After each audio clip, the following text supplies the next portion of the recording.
Je vais vous présenter le premier intervenant, Monseigneur Jean-Benjamin Sleiman.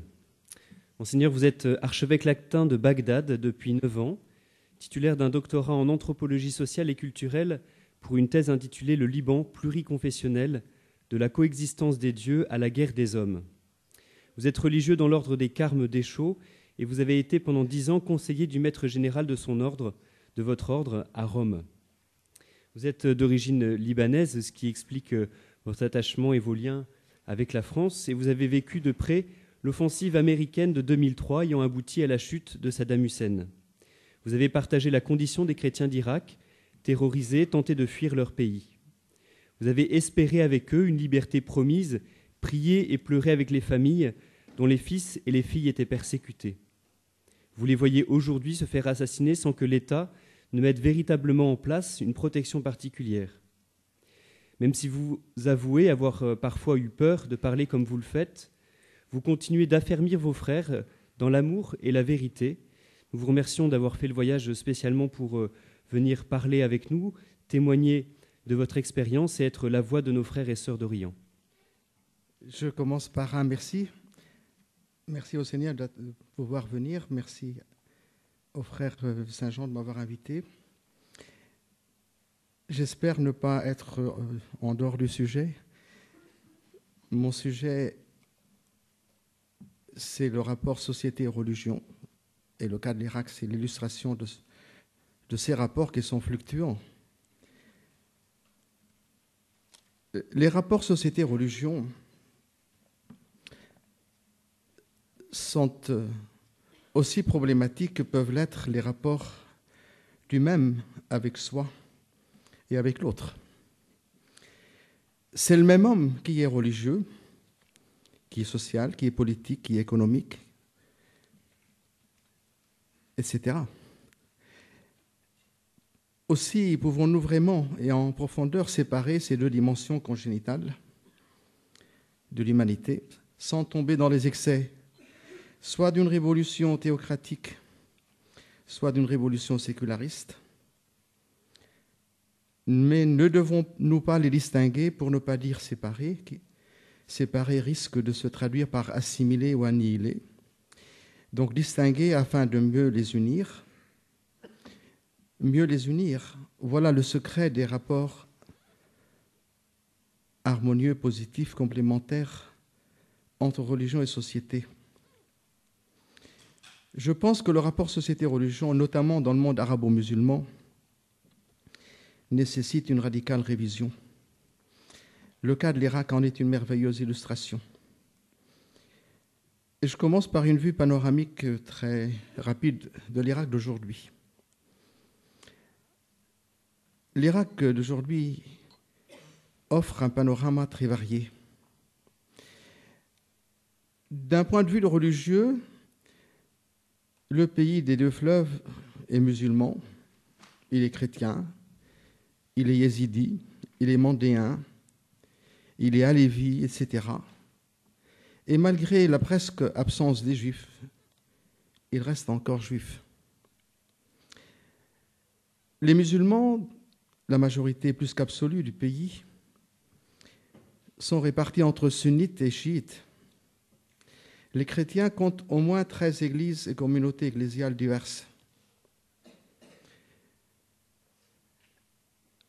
La diversité religieuse se double d'une diversité ethnique. Les Arabes et les Kurdes, les Assyro-Babyloniens et les Arméniens, les Turkmènes et les Circassiens, etc.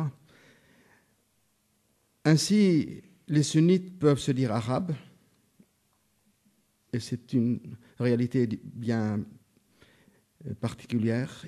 Ils peuvent se dire kurdes, ou les Kurdes peuvent se dire sunnites, et c'est une autre réalité bien différente.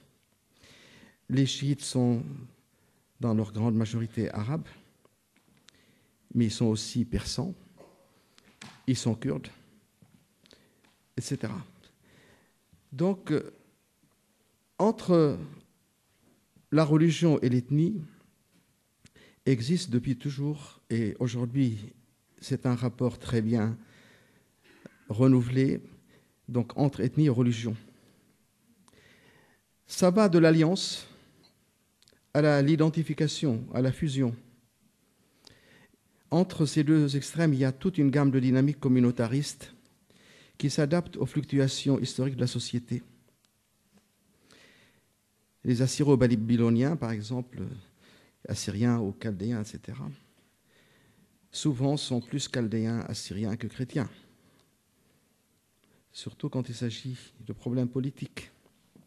Parler le dialecte assyro-chaldéen, sourette, donne une identité. On est chrétien. Ne sachant pas le parler, souvent les gens me disent « mais cet évêque n'est pas chrétien ?» justement parce que je ne parle pas le dialecte assyro-chaldéen. Et vous voyez l'identification entre la religion, l'ethnie, la culture, etc. Ce qui me préoccupe, ce n'est pas ça. C'est que la société irakienne aujourd'hui n'a plus beaucoup de dénominateurs communs. Et très rapidement, nous savons bien que la société est surtout un ensemble humain de personnes liées par un contrat social, non écrit souvent, mais réel. Un contrat social qui s'inscrit dans un héritage anthropologique commun ou religieux commun. Dans l'histoire, la société représente certainement un stade ultérieur de la coexistence humaine. Pour les sociologues, les anthropologues, la société s'est substituée aux communautés primitives, entendez premières, où le groupe domine la personne. La citoyenneté dans la société devient un dénominateur commun, avec ces trois belles dimensions, chrétiennes certainement, révolutionnaires certainement aussi, égalité, fraternité, liberté. Et c'est le droit qui régule les rapports dans la société. Et c'est ainsi que l'État devient l'instance fondamentale qui anime, organise, gouverne la société. Dans cette approche, la religion persiste, mais elle devient foi et se traduit par des valeurs. La culture est alors portée par la raison et par la foi. Elle se renouvelle et change sa vision de Dieu, du monde, de l'homme, de l'autre, en fonction de cette évolution fondamentale de la société.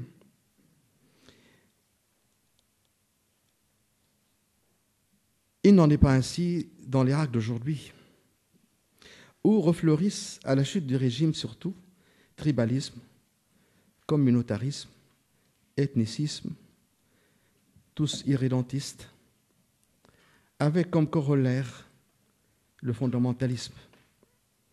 À côté des lois, il y a encore les coutumes et les us qui souvent neutralisent les lois. C'est très fameux, le fasl tribal, toujours en vigueur en Irak. S'il y a un accident de voiture, s'il y a un homicide, la loi peut s'appliquer, mais le problème n'est pas résolu si les tribus ne se rencontrent pas pour résoudre à leur manière la question. Donc, à côté de cela, il y a certainement une tradition tribale très forte. C'est que le phénomène tribal a aujourd'hui, de nouveau, une importance majeure dans l'organisation de la société et de l'État. Les alliances sociopolitiques sont fondées sur les rapports tribaux, ce qui perpétue un mode de relation très clientéliste. Aujourd'hui, si le ministre est sunnite ou s'il est chiite, s'il est ce parti ou celui-là, tout le personnel du ministère change avec lui. Alors vous imaginez combien il est difficile de parler de démocratie ou d'État moderne. La tribu, certainement, est un groupe qui se forme grâce au rapport de parenté. Ceci implique nécessairement allégeance aveugle et solidarité aveugle. Moi et mon frère contre notre cousin, moi, mon frère, notre cousin contre les autres. Les réseaux de relations interpersonnelles tribales s'avère un vrai capital pour accéder au pouvoir, pour résoudre beaucoup de questions, surtout quand il n'y a pas d'État pour être protégé. Donc, l'État irakien aujourd'hui continue ou bien ressuscite ce patrimoine traditionnel. Il en vit, mais aussi il en est inhibé pour redevenir vraiment un État de droit.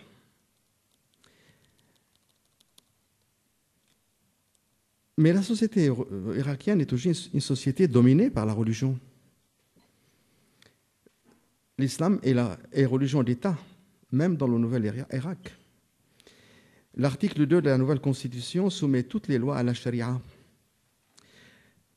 Toutefois, la religion se manifeste dans toutes les dimensions de la vie sociale, de la nourriture à l'habillement, des discours politiques aux échanges de la vie quotidienne, la vision du monde comme la vision de l'autre. Tout est imprégné de religion. Le nom d'Allah est sur toutes les lèvres et à toutes les occasions. L'année civile est pleine de fêtes religieuses qui souvent arrêtent toute activité. La religion informe aussi l'organisation sociopolitique et culturelle du pays. Les confessions religieuses redeviennent la réalité du pays. On a beau attribuer leur résurgence à l'occupant. L'occupant peut s'en servir, certainement, il s'en sert. Mais leurs racines plongent bien profondément dans une histoire plus que millénaire. Donc l'islam, surtout, mais les autres religions avec, dominent la scène irakienne aujourd'hui. Et tout revêt une dimension religieuse. C'était très frappant, après 2003, de voir comment le panorama dans la rue changeait. En 2001, moi j'arrive en Irak. C'est sûr que c'était l'embargo, les gens étaient certainement appauvris, mais ils étaient habillés dignement, avec pudeur certainement, surtout les femmes. Mais on avait l'impression d'être dans la normalité entre guillemets. Tout cela change après 2003. Donc, cette emprise religieuse sur la religion va justement, comme je dis, des choses les plus visibles, mais au gouvernement lui-même, à la manière de penser l'avenir, au système éducatif et tout le reste. Mais il y a un danger pour la religion elle-même. Malgré sa dominance, la religion en Irak est aussi un instrument politique. C'est le politique, au fond, qui domine la religion, qui domine la société. Apparemment, le politique se soumet aux religieux en Irak. Les visites que font souvent les leaders politiques aux grands marjers, à grandes références chiites, Sistani, s'inscrivent dans cette logique. Mais plus fourbe, plus rusé, le politique instrumentalise le religieux. La dimension sacrale, certainement, elle est englobante de cette société chronologiquement et diachroniquement. Mais la politique ou le politique récupère le religieux à son avantage. Une tâche somme toute facilitée par les rapports religion-société dans une communauté humaine traditionnelle où l'une et l'autre sont restées souvent, pour ne pas dire toujours, alliées, jamais l'une sans l'autre. Cette alliance est aisée pour des raisons structurelles profondes d'abord. L'analogie entre les structures anthropologiques culturelles et celles religieuses est très frappante. Les valeurs de la société tribale elle-même et les valeurs religieuses sont souvent identiques. Mais il y a aussi d'autres facteurs qui ont poussé à cette emprise, ou à cette alliance qui devient aussi emprise réciproque, mais je pense que le politique souvent l'emporte. C'est l'identité et l'appartenance. ne pouvant plus se reconnaître dans une société qui n'existe que virtuellement, ou n'a existé au fond que par la violence, les peuples se replient sur leur patrimoine ethnico-religieux. La religion redevient un recours pour les fidèles à tous les niveaux. Donc, on retrouve son identité, son intégrité dans sa communauté ethnique ou dans sa religion, ou dans les deux à la fois. Dès lors que cela arrive, la religion légitime justifie, couvre le politique. Et le politique n'a aucune hésitation à en profiter. L'exemple de Saddam est encore plus significatif que celui des autres. Battu et humilié dans la première guerre du Golfe, suite à son occupation de Koweït, il devient religieux dans ses attitudes et dans ses paroles. On le voit prier, il est filmé. Il écrit avec son sang la shahada sur le drapeau national. Il lance la fameuse campagne de la foi. Il mourra le Coran à la main. En tout cas, malgré son totalitarisme, la société irakienne était gérée civilement par la charia, même du temps de Saddam. Et donc les problèmes laissés en suspens à cause de cette emprise sont encore des problèmes soulevés et qui ne trouvent pas de solution. Et donc, si je tire une première conclusion, je pense que l'Irak aujourd'hui est une société en mal d'identité. La constitution nouvelle a désarabisé, si je peux utiliser ce mot, l'Irak. Jadis porte orientale du monde arabe, comprenait digue pour contenir l'Iran. L'Irak, gouverné à fer et à sang par un nationalisme arabe des plus irrédentistes, il est aujourd'hui arabe pour les Arabes, kurde pour les Kurdes, Syriens et autres pour les autres. Il est entré dans un cercle vicieux. Les replis que nous avons signalés sur des identités communautaristes s'expliquent par l'absence ou l'affaiblissement des dénominateurs communs, alors que l'affaissement des dénominateurs communs résulte des mêmes replis sur les appartenances communautaristes, ethnies ou confessions. Tout cela est conforté par la manne irakienne et son partage en fonction de ces mêmes appartenances. Il y a un pétrole kurde, il y a un pétrole chiite, il y a de l'eau sunnite, etc. Enfin, si je parle des ressources du pays. L'Irakien, surtout depuis l'embargo, se sent au banc des nations, malgré tout ce qui est arrivé ces dernières 8 années. Il est soupçonné et par conséquent humilié. Non reconnu comme il se doit, il est toujours tenté de renoncer à son identité pour en acquérir une autre dès qu'il le peut. Si je donne en exemple les chrétiens, j'ai été sidéré par le fait que beaucoup de chrétiens ne croient plus qu'ils sont irakiens. Ce n'est plus notre pays. Ils émigrent sans aucun plan à l'aventure et veulent être français ou américains ou australiens dès que c'est possible pour un peu sortir de cette humiliation qui met en doute leur propre identité. Mais que font les chrétiens aujourd'hui dans la société irakienne ? Du moins ceux qui restent. Très rapidement, moi je distingue 4 scénarios.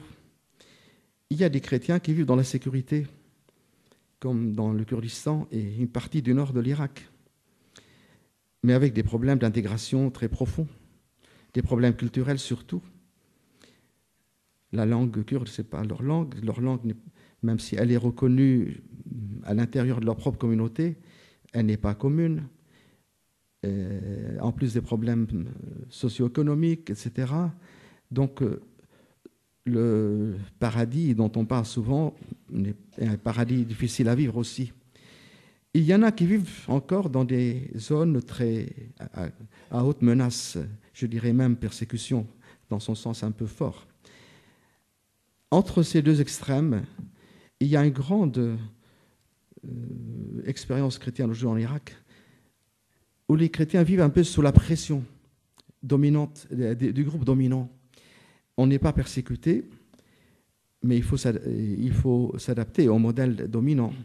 Et là aussi, on retrouve, il faut s'habiller comme les autres, il faut penser comme les autres, ainsi de suite. C'est comme ça qu'on voit dans certains quartiers beaucoup de chrétiennes portant le voile pour donc passer inaperçu.